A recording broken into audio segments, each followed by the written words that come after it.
কে তোমার কাছে ওটা চাইতে এসেছিল?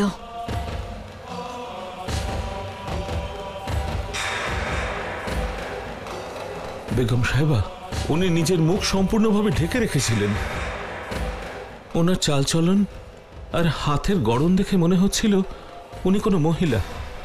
মনে করার চেষ্টা করো কারসাস, ওর সম্পূর্ণ বর্ণনা দাও। কিরকম দেখতে, গলার স্বর কিরকম, এমন কিছু যেটা ওকে চিনতে সাহায্য করবে।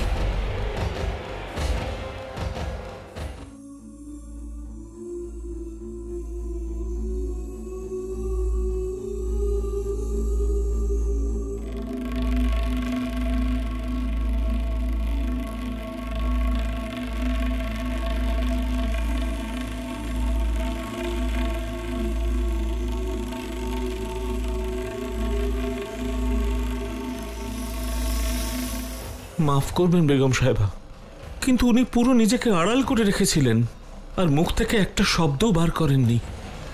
হাত দেখে মনে হচ্ছিল যেন উনি খুব কম বয়সী একজন খাতুন। আর নানা বেগম সাহেবা, মধ্যবয়সীও হতে পারেন। মাফ করবেন বেগম সাহেবা, আসলে আমি সঠিক বলতে পারছি না। একে তো সেই সময় কোনো ষড়যন্ত্রের আভাসটুকুও আমি পাইনি, আর দ্বিতীয়ত আমার পুরো মন ছিল যে স্বর্ণমুদ্রাগুলো আমি পাবো তার উপর। আর তারপর সেই মানুষটি অন্ধকারে কোথায় মিলিয়ে গেলেন। তোমাকে যদি সেই ডিব্বা দেখানো হয়, তুমি কি সেটা চিনতে পারবে? হ্যাঁ হ্যাঁ বেগম সাহেবা, আমি নিজের হাতে বানিয়েছি, ছুঁলেই বুঝতে পারবো। হুঁশিয়ার, ওকে ততটাই মুদ্রা আরো দাও যেটা ওকে আগে দেওয়া হয়েছিল। না না, তার কোনো প্রয়োজন নেই বেগম সাহেবা, বরং আমার এখন আফসোস হচ্ছে যে আমার তৈরি করা ডিব্বার মাধ্যমে আপনি বিষ। এটা তোমার সাহস আর তোমার বিবেকের জন্য। তুমি যদি এখানে না আসতে তাহলে এতটা গুরুত্বপূর্ণ সূত্র আমি পেতাম না।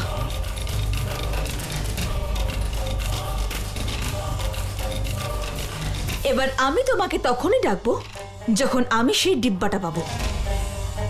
তুমি এখন আসতে পারো। আজ্ঞে বেগম সাহেবা।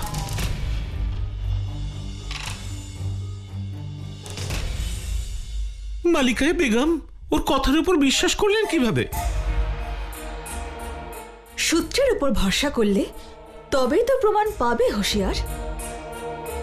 ওই কারিগরকে দিয়ে এমন বিশেষ ডিব্বা তৈরি করে আনানো, তারপর আমাকে ধূতটার রস দেওয়া, এটা শুধুমাত্র কাকতালীয় হতে পারে না।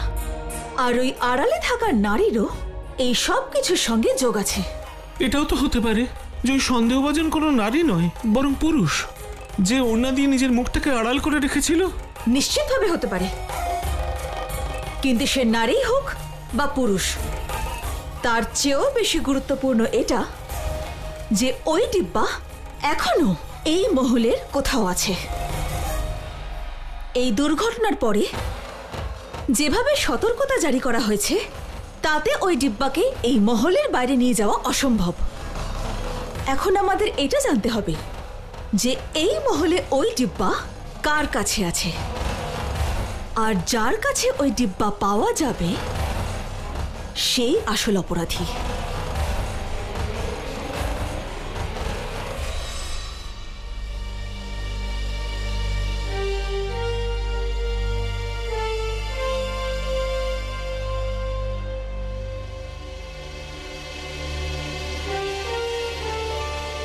আমাদের শাহেনশাহ জয় হোক।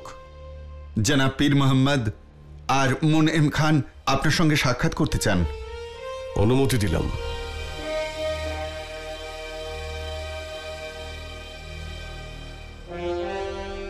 সালাম শাহেনশাহ। হুজুরের ঘুম আসেনি এখনো? না, আমি ওদের পরিকল্পনার কথাই ভাবছি। আপনারা সবাই এটা জানেন যে সুজানপুরের রাজা ডাকাতদের আশ্রয় দিয়েছে। খুবই স্বাভাবিক যে ওরাও এই যুদ্ধে অংশ নেবে আর ওদের হয়েই লড়াই করবে। চারদিকে কঠোর পাহারার ব্যবস্থা করুন। হয়তো ওরা গুপ্ত পথ দিয়ে এসে আমাদের উপর আজ রাতেই আক্রমণ করতে পারে। আপনার সঙ্গে আমি একমত, রাতে আক্রমণ হতে পারে, অপরাধ নেবেন না। কিন্তু আমার মনে হয় আক্রমণ শত্রুরা নয়, আমাদের সৈন্যরা করবে। আপনি কি বলছেন পীর মোহাম্মদ? আমাদের সৈন্যদের মধ্যে কেউ কি বিদ্রোহ করছে? আজ্ঞে না, বিদ্রোহীদের তো আপনিই সঙ্গে করে নিয়ে এসেছেন। যোধা বেগমের দাদাদের এখানে থাকা ঠিক নয়। একবার ভেবে দেখুন, যারা মহলের মতো সুরক্ষিত জায়গায় শেহেনশার হবু সন্তানকে শেষ করতে পারে, তাদের এখানে শেহেনশার ওপর আক্রমণ করতে কে আটকাবে? আপনি বুঝতে পারছেন আপনি কি বলছেন পীর মোহাম্মদ? আগে হুজুর, আমরা সকলেই জানি যোধা বেগমের ছোট বোনের বিয়ে সুজানপুরের রাজকুমারের সঙ্গে হতে চলেছে। তাহলে ওনার দাদারা আমাদের সঙ্গ কেন দেবেন? হতে পারে ওরা আপনাকে হত্যা করার ষড়যন্ত্র করছে।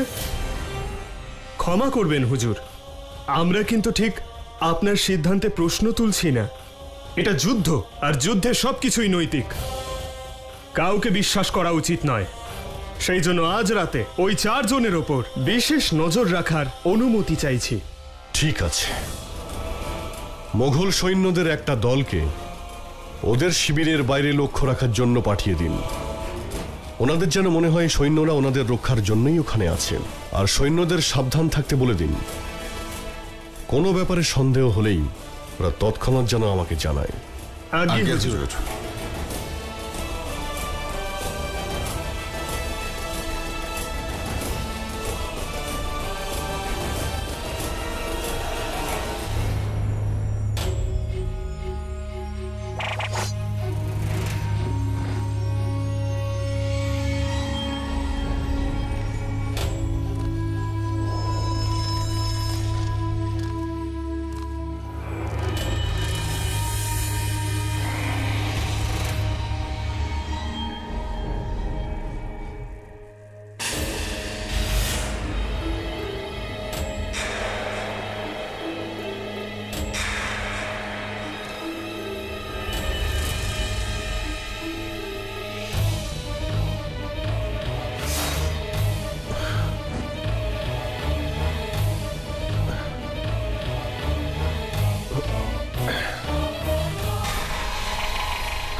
হুজুর, আপনি ঠিক আছেন তো? আমি ঠিক আছি পীর মোহাম্মদ। আমি যা সন্দেহ করেছিলাম সুজানপুরের সৈন্যরা গুপ্ত পথে আমাদের আক্রমণ করেছে। হুজুর, আমার তো মনে হয় আমেরের রাজকুমারেরা শত্রুদের সঙ্গে হাত মিলিয়েছে। না হলে ওরা কি করে জানবে যে শিবির আপনার? এসব নিয়ে আমি পরে কথা বলবো পীর মোহাম্মদ। আপাতত আমাদের এই আক্রমণ প্রতিরোধ করতে হবে। আগে হুজুর।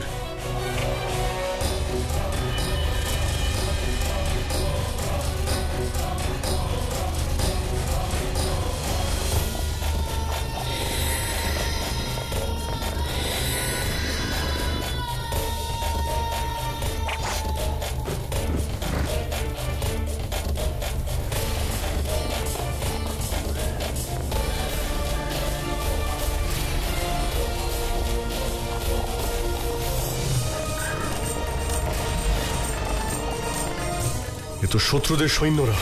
আমরা তৈরি হওয়ার আগেই ওরা আক্রমণ করেছে।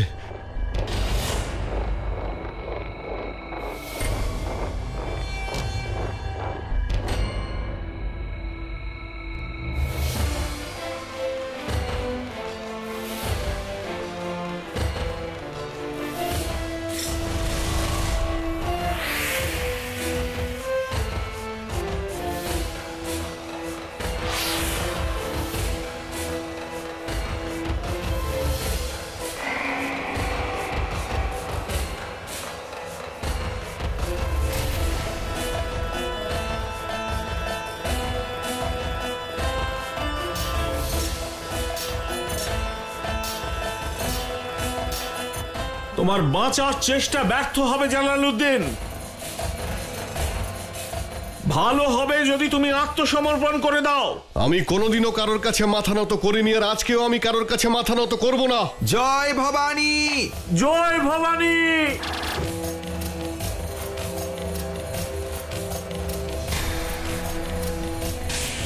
জয় ভবানী!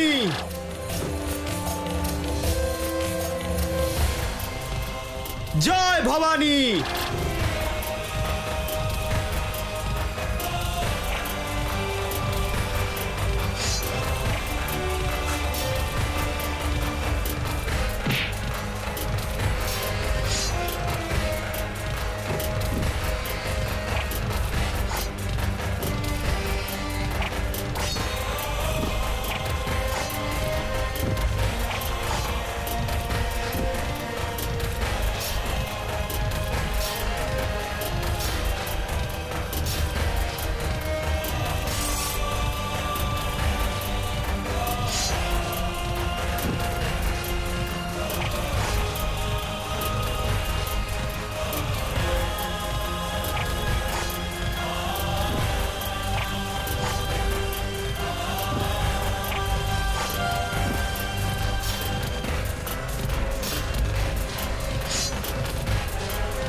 আপনি ঠিক আছেন তো শাহিনশা?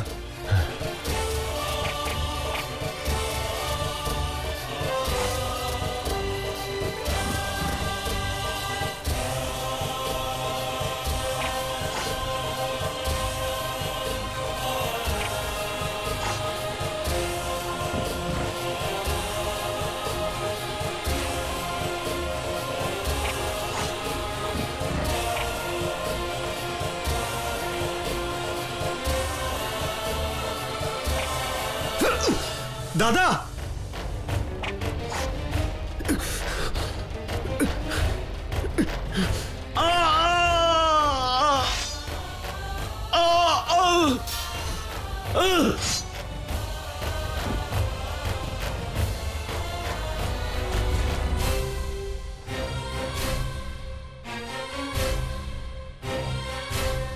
কেন তুমি এরকম কেন করলে? আমার দিকে আসা তীরের সামনে তুমি কেন দাঁড়ালে? প্রথমত আপনি আমাদের জামাই, আর যে কোনো দাদা তার বোনকে বিধবা হতে দিতে পারে না। আর দ্বিতীয়ত আপনি শাহিনশাহ, আমরা এখানে এসেছি আপনাকে রক্ষা করতে। নিজের প্রাণ দিও, আপনার প্রাণ বাঁচাবো। হুজুর, ওদের সৈন্য বেশি আর আমাদের সৈন্য প্রস্তুত হয়নি।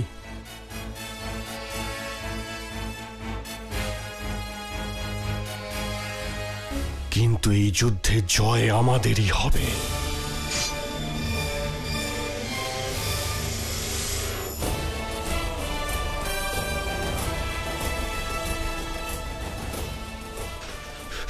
আক্রমণ!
এরা প্রত্যেকেই অপরাধী, আর এদের আমি জ্বলন্ত অবস্থায় দেখতে চাই, যাতে ওরা সেই যন্ত্রণা অনুভব করে যা আমি নিজে পাচ্ছি।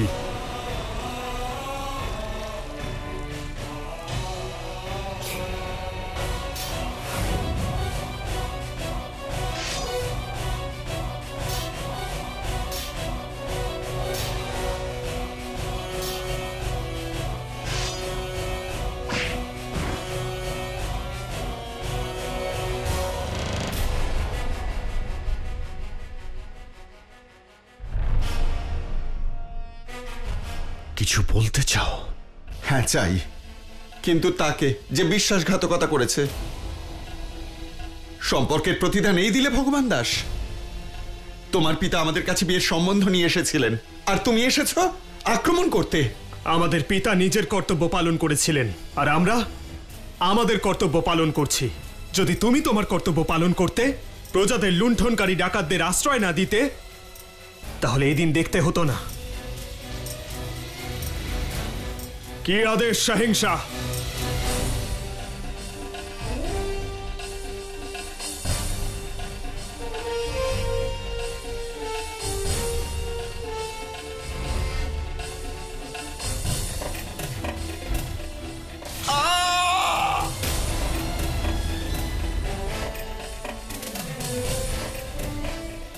যুদ্ধে জয় আমাদের হয়েছে, এই মৃতদেহগুলোর ব্যবস্থা করো।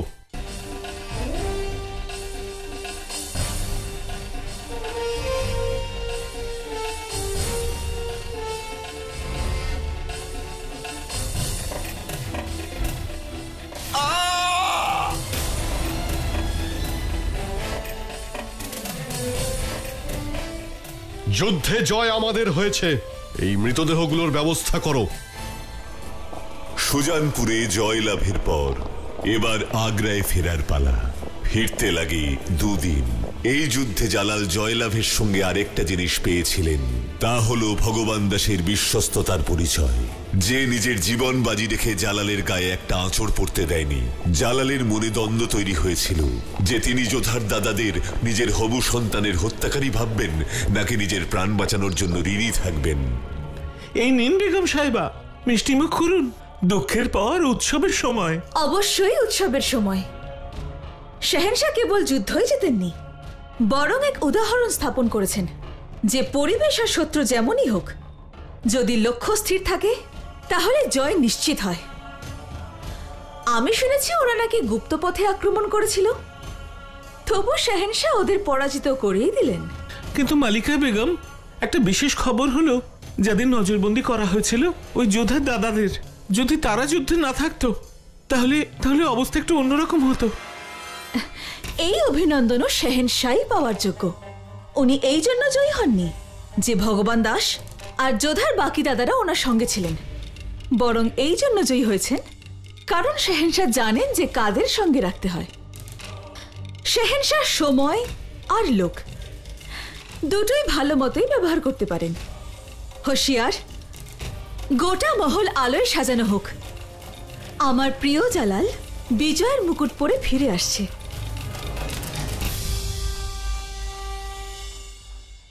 অভিনন্দন ওজিরে আলিয়া, শাহেনশাহ সুজানপুরের যুদ্ধ জয় করেছেন। হ্যাঁ,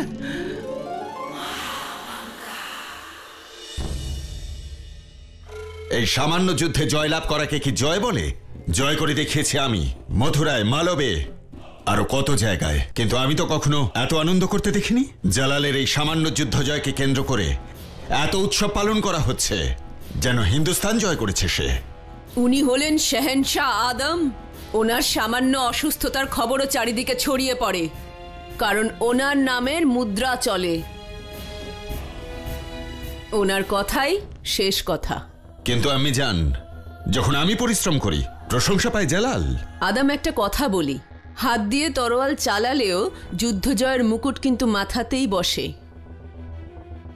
দাবা খেলা তো তুমি জানোই, মরে তো শুধু সৈন্যরা, আর জয়ী হয় তো সেই রাজাই যে একবারই দান চালে। সেই জন্যই আমি শাহেনশাহ হতে চাই। আর এই স্বপ্ন দেখার আগে সত্যিটা জেনে রেখো আদম, সৈন্যদের ভুলে যখন পরাজয় আসে তখন সেটা শাহেনশাহর পরাজয় হয়। তুমি যদি জয়ের মুকুট পেতে চাও তাহলে পরাজয়টাকেও মেনে নিতে শেখো আদম, যেটা তুমি পারো না।